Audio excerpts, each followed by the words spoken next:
Hey, what's up guys? So today we're going to do a video on Axelina Johansson. She is a woman shot putter with a PR of 1954, and she is one of the best shot putters ever. She is from the Netherlands and has won several European medals, has made several world's finals, is an Olympian. And just one of the best shot putters ever, and still young, still climbing the ladder. I hope one day she gets, a medal and stuff, but definitely at least one of the best woman shot putters in the NCAA's history, without question, and one of the best technicians. One of my favorite technicians, at least nowadays. I positively love her technique. She does a lot of things that I teach, and some unique things that I think are very, very unique, but overall great positions. As you can see, this is just some training throw I found from her Instagram. But yeah, I think she was recently in a Peyton Otterdahl video on his YouTube channel, so check that out. You get to see her. That was actually the first time I've ever seen her stand throw and do like half turns, and those were very interesting, so go check that video out if you want to see that. But yeah, let's get into it. So this is just going to be a straight just technical analysis.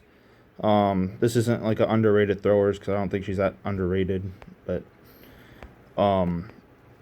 yeah, let's just get into this. So right off the bat, one very unique thing that I find about her is how narrow she starts. Normally the standard is, you start shoulder width apart, so like the heel like a little wider than shoulder width apart, but she starts very narrow, like straight under like her right and left glute. And the thing that she does very well is that normally when people start this narrow, the knees are pointed inwards or like straight, but she still is duck footed, which means like the toes are pointed out and the knees are still tracking out. So that's a very, very good thing. And super upright, which I like, but still relaxed. So she's not like arching her back like she's going to do a squat. She's still relaxed, but just chest upright and knees over toes. All right. Hips under her. Very nice. And when I mean hips under her, I mean hips under her shoulders. So like her butt isn't sticking out. Everything is just straight up and down. All right, and she's going to stay that way the entire time. So she winds. Very, very unique wind. A lot of people don't wind like this. So she doesn't really move her upper body. All she does is just kind of just turn. She turns in with her her left foot, while she turns out with her left. And that's a very unique thing that I don't see a lot of people do. And that takes a lot of coordination. That is too much brain power for me personally. But, she's actually smart, I think. So, I assume. And, she's actually an athlete, so she can do this. But she does. That's a very unique thing that I don't really see anybody else do, really. I don't know if that's just a quirk that she has, or it's just a thing that she was taught by a coach. Maybe she had a problem opening up too soon or something, so her coach told her to do that to delay something. I don't know. But it seems to me like it might, if I had to take a guess, I would say it's just like a little quirk she does. It's not bad or good, it's just very interesting. In fact, I think it's good for her, because I've never seen anybody when they go in and go out at the same time. That's very strange, but I like it. So her left arm opens, and now she goes on the outside of her foot too, but then she gets here, and that's honestly very Robert Harding-esque. He's one of the only people I've ever seen do that, where like they get on like the side of their foot. Reese Hoffa kind of did that a little, but I think this is more like a Robert Harding kind of thing, where like they're on the very outside of their foot, right here, and then it just sticks and just stays there. that's very interesting as well. Normally, I like my athletes to stay on the ball of the foot, and just turn the whole way, but she does a very good job because a lot of people cannot do this.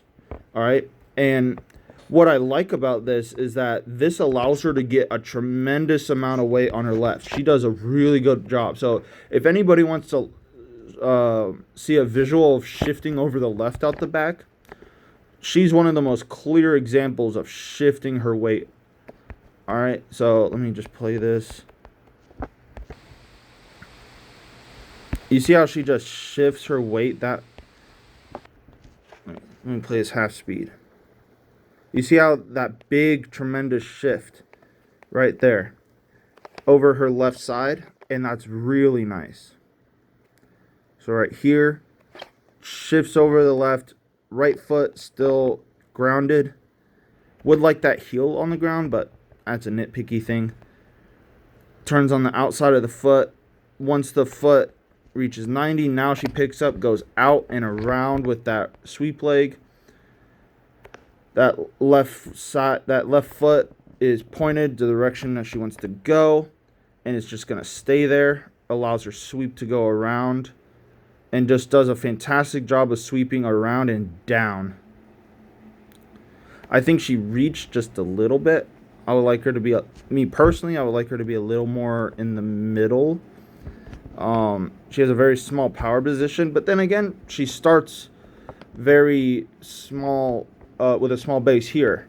But another unique thing she does, so she starts small, and when she winds, you notice how that left foot shifts out a little, and then she goes. So when she's actually throwing, her base is actually pretty normal. It's pretty standard. But she starts narrow, and that's why I say it's kind of a quirky thing, because there's really no reason I can think of for her to do that. Because if she was gonna do that by if a coach was telling her to do that, I would think that she would do something more like a Krauser slide or something instead of this, which I think this is just a quirky thing that she's consistent with and has done her whole life, and a coach would be dumb to change it, honestly. Because it obviously works for her. She's consistent with it. If she was like a very inconsistent thrower, then, maybe that would be a thing to change, because this could lead to a lot of inconsistencies with a lot of foot movement and stuff. But, she's a beast, so she can get away with it. And again, I'm not even saying copy her. Like, all these little quirks, these work for her. Me personally, I would not coach these to a beginner, because I think it leads to, especially like someone that's not as advanced as her, a lot of inconsistencies out the back, but which will lead to inconsistencies in positions from middle to front. But then again, she's a beast, so she can do this. But there's also a reason why she's one of the only people, if not the only person I've seen do a wind like this. And yeah, but very nice. One thing I don't really like that much is how the sweep goes that up. I personally would like her to just turn and sweep low to the ground. I usually have a rule that the foot can't go above a knee throughout the throw, kind of like a Vergilius Alekna type. I say that with Gerd Cantor being my favorite throw of all time, and when he gets from middle to front, his left foot is at his hip. When he's in this position, his left foot's up here. Oops, I did not mean to zoom in. So, I say that, but whatever. That might be a little contradictory to my statement, but that's, everyone's also Gerd Cantor. But anyway, enough, Gerd Cantor glaze. Let's get back to her. All right, so she does a fantastic job. And I think the reason she does this is because she sweeps super down. All right, so she's up here. But you notice that when she does this, she sinks so low, which this kind of style does. So Robert Harding did a fantastic job of this as well. Turning on the outside of the foot and sinking down. And so when you sink like this with the outside of the foot, and then go, your foot's just going to stay planted, and it's going to be a hard, solid block right there. And that right leg is just going to whip around, or your sweep leg's going to whip around. All right. So you notice here, normally when people are on the outside of the foot, they're not going to turn as much, but she does it in a unique way. And Robert Harding is one of the only other people that I've seen do this and pull it off.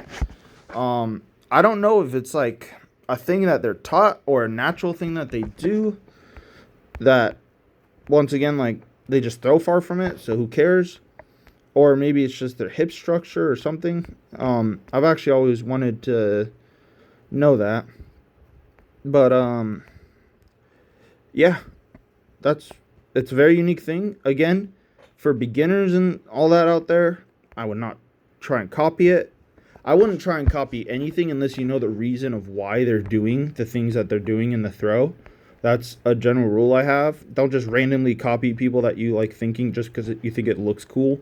Because it's not going to... It might not work for you, and then now you have a bad habit that was totally unnecessary. So be careful of that.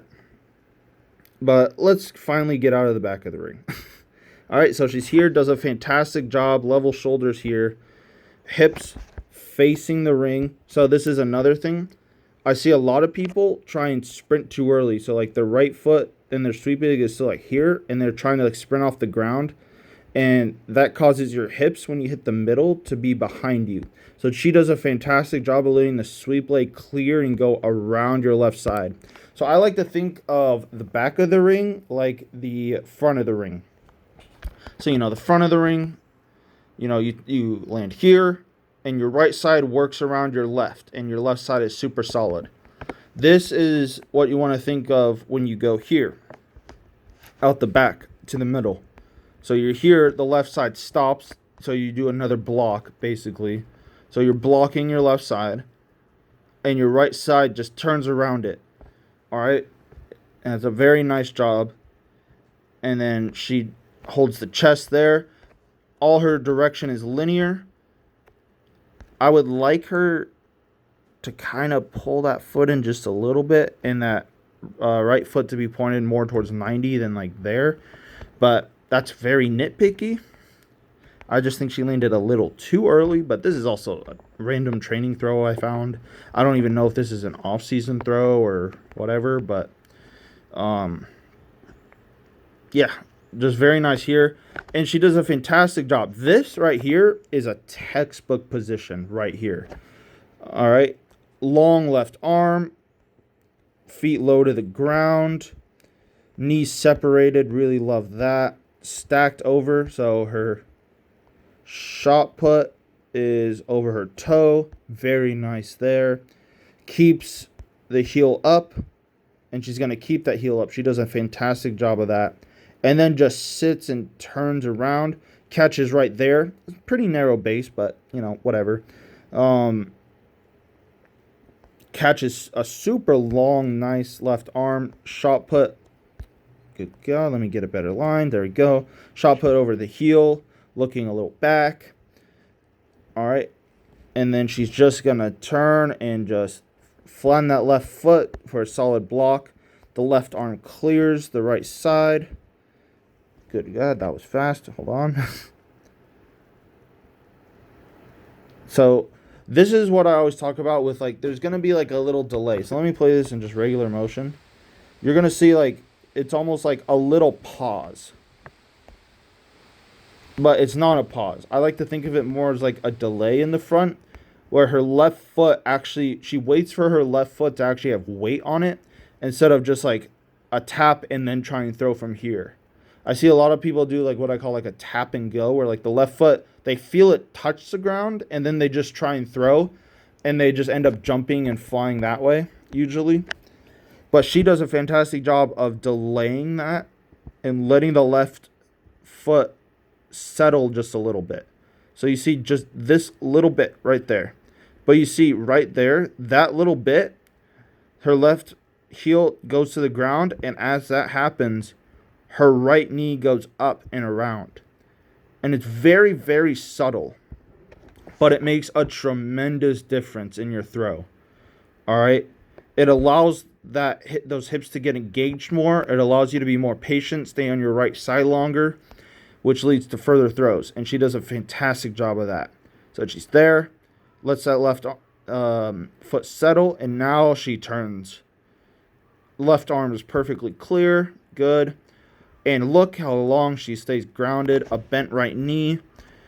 Right there, square to the ring, which means, square to the sector, which means the shoulders, hips are facing the sector.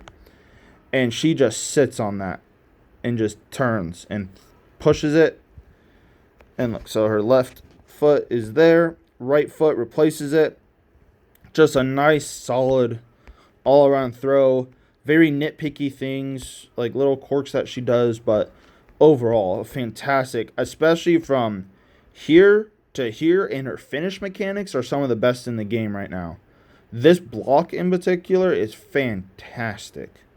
And you notice she's off the ground as the shot put is pretty much going to be out of her hand. The next frame, the shot put's out of her hand. All right, so that's also a good thing. I see a lot of people, they're off the ground right here, and in terms of being on their right and shifting over to their left, and the shot put is like just there. So now they're not actually working it as long as they could, but just right here and still pushing just a little bit, and boom. Just a fantastic all-around throw, fantastic all-around thrower.